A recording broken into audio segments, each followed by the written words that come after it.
He said, first of all, you talk to people and you separate prospects from suspects.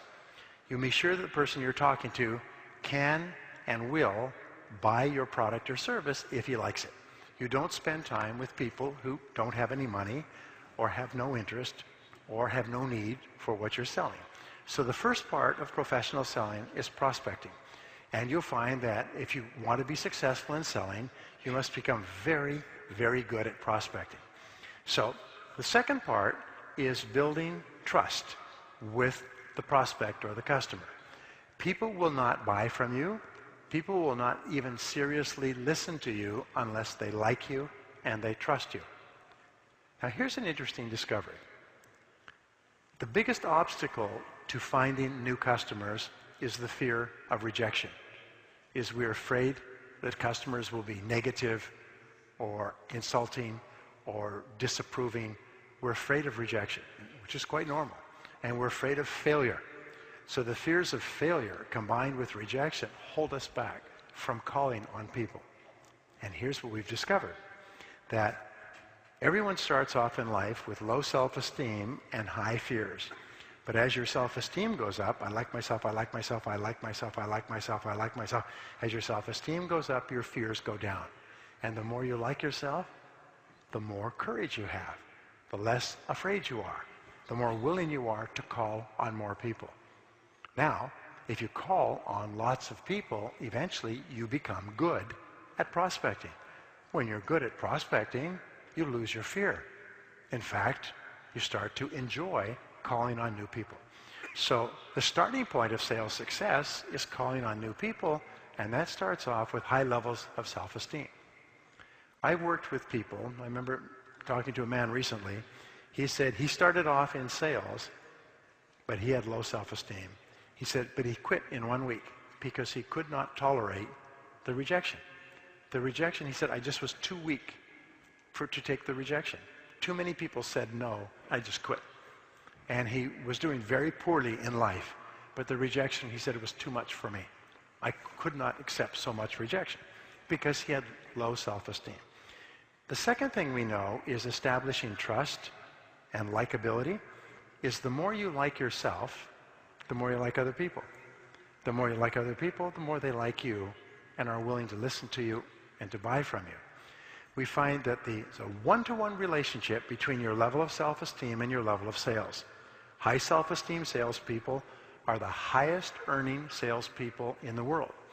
In fact, they did a study with a major company, and they took 2 groups of sales candidates, and they gave them tests. One group had average self-esteem, and they put them through 3 months of training and then sent them out to sell. The other group had high levels of self-esteem, and they sent them out to sell with no training at all. Can you guess what happened? Within 6 months, the group with no training at all, but high self-esteem, was selling 2 and 3 times as much as the fully trained group with low self-esteem. Because the extension of self-esteem is self-confidence. Gives you high levels of self-confidence. I have 4 beautiful children, and I've written and spoken a lot about children in my life. But when my children were born, I studied personality development in children, and I learned that the #1 most important thing that a parent can give their child is high self-esteem, is to build them up continually so that when they grow up, they feel positive about themselves. They have high levels of self-confidence. They like themselves and they like other people.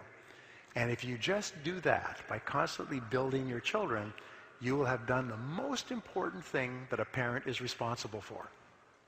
You don't have to give them more money or cars or clothes. All those things are of secondary importance. What's most important is how they feel about themselves, which is largely determined by how their parents treat them when they're young. So self-esteem, self-confidence, and building trust with customers is absolutely essential. Now, the third part of selling is identifying needs, is finding out the customer's situation by asking them a lot of questions. Now, we know that for a customer to buy, they must have one of 3 things. They must have a need that has not been satisfied. For instance, if you sell headache pills, they must have a headache. They must have the need. You never try to create a need when you sell. You try to find someone who already needs the benefits of what you sell and then talk to them and try to get them to buy your product rather than your competitors. Or a good prospect must have a problem that has not been solved. And so when you ask questions, you're looking for the need or the problem. Or third of all, a good prospect must have a goal that they want to achieve. Maybe it's financial independence. Maybe it's ideal health. They must have a goal that they want to achieve, and your job is to show them how your product or service will help them to achieve that goal. So in the third phase of selling, what you do is you ask a lot of questions to find out how you can help this person to satisfy a need or solve a problem or achieve a goal. Now here's an interesting discovery based on 25 years of research and tens of millions of dollars and 55,000 interviews and videotaped sales conversations between salespeople and customers. What we found is this, is that if you sell out of sequence, you kill the sale. And this is a real eye-opener for me. Most people have never seen this research. It costs millions of dollars. It was paid for by several large companies who are trying to find ways to sell more effectively. What we found is that there is a logical buying process that a customer goes through. And so therefore you have to get your selling process so that it dovetails or fits with the buying process. If you do that, the sale comes out every time. Top salespeople can sell to 4 out of 5 people that they talk to. Poor salespeople can maybe sell to 1 out of 10 or 1 out of 20, which is why salespeople who are well-skilled are some of the highest paid people in our society. So what I learned is you can never talk about your product or service until you have asked a lot of questions to discover whether or not this person really needs what you're selling. So no matter what happens in the short term, always predict growth. Always predict growth in your life, always predict growth in your work, always predict growth in your family, always predict growth, and you know something? You will be right most of the time. Thank you very much.